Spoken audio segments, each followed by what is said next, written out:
Hi, I'm Deondra Kamau Means of the Children's Theater of Cincinnati, and this is What's That Mean, Mr. Means?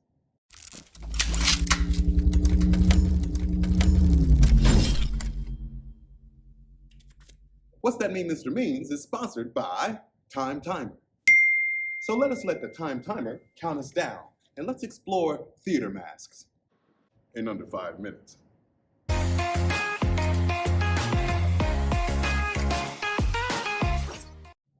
I'm sure many of you have seen it. The ultimate symbol associated with the theater, a mask. It's even used in the emojis when you type in the word theater. But why are masks associated with theater? Where did they come from? And are they still relevant today?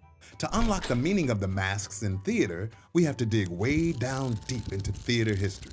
Almost all cultures and all people have used masks throughout history, whether to disguise themselves, to entertain, or play.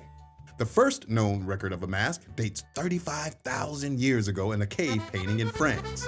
Prehistoric rock paintings suggest that masking may have been part of important ceremonies and storytelling.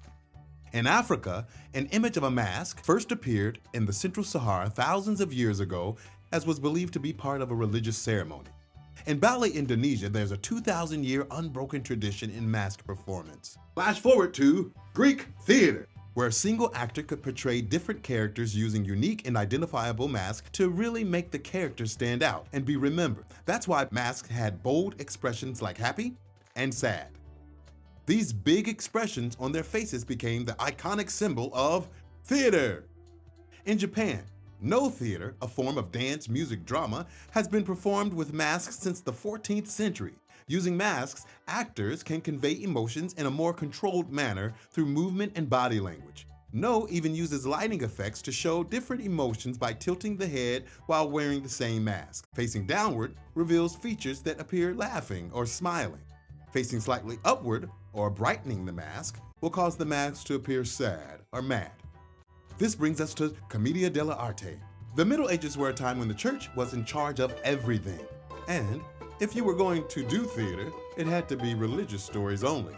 But people still wanted to communicate and tell other stories, and they did so in the streets, traveling from place to place. These actors would go to town squares and perform plays about society.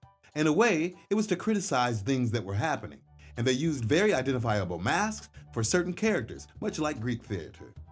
This helped people identify the characters wherever the troupe traveled. As they became familiar with the mask, they would cheer when their favorite character took the stage. Even comedians in modern-day history were somehow influenced by Commedia dell'arte. Three Stooges, Jackie Gleason, and even Jim Carrey. Now that we know the history behind theater masks, it's time to make a mask of your own.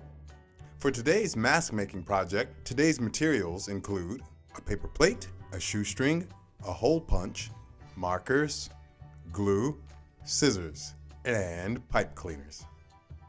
We're going to first use our paper plate, and we're going to create the eyes and the ears for the mask. Take your black magic marker. We're going to start with creating those eyes. Just like that. And now we're going to draw the shape of the ears and the rest of the mask that goes under the eyes. Just like this. Now we can decide upon the color. I'm thinking, because I have a yellow shirt on today, I'm going to have a yellow cat. Now, I'm going to color in the ears with a darker color. I'm going to use orange.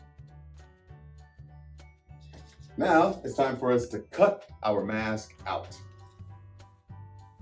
We need to cut these eyes out.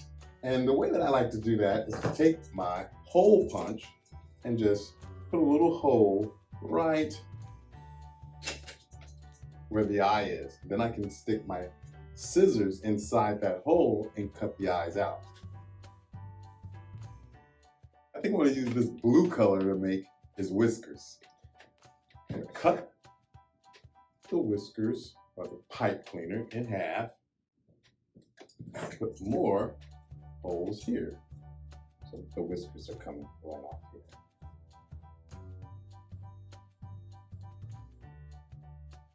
Looking pretty good now, huh?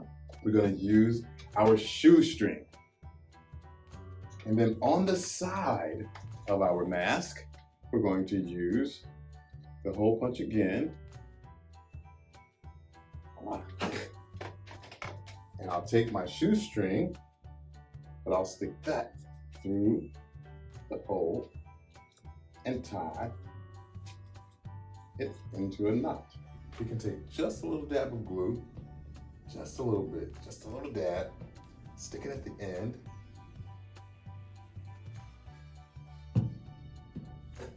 And let it sit there to dry. Shouldn't take too long. And you'll be ready to wear your mask and put your performance together.